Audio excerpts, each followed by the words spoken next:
नमस्कार, मी किरण आणि आपण पाहताय Mumbai reporter news. Mumbai reporter news मध्ये आपलं सर्वांचं स्वागत. पाहुयात बातमी सविस्तरपणे. पुसेगाव तालुका खटाव जिल्हा सातारा येथील पोलीस स्टेशन हद्दीतील सर्व ग्रामस्थांना पोलीस अधीक्षक सातारा मुख्य कार्यकारी अधिकारी जिल्हा परिषद सातारा यांच्या आदेशानुसार किरकोळ तक्रारीवर देखील ताबडतोब तोडगा काढून वाद ताबडतोब मिटवावा यासाठी ग्राम सुरक्षा योजनेची प्रभावी अंमलबजावणी करण्यासाठी मंगळवार रोजी बैठक आयोजित करण्यात आली असल्याची माहिती पुसेगाव पोलीस स्टेशनचे सहाय्यक पोलीस निरीक्षक संदीप पोमन यांनी दिली आहे.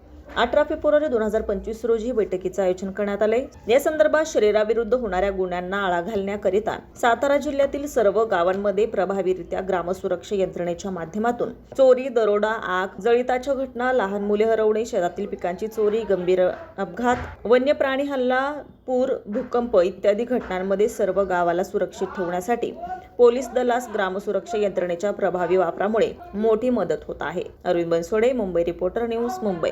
ताज्या घडामोडींसाठी आणि ताज्या बातम्यांसाठी आजच आमच्या मुंबई रिपोर्टर न्यूज चॅनलला लाईक करा, सबस्क्राईब करा आणि बेल आयकॉन प्रेस करा आणि पाहत रहा मुंबई रिपोर्टर न्यूज.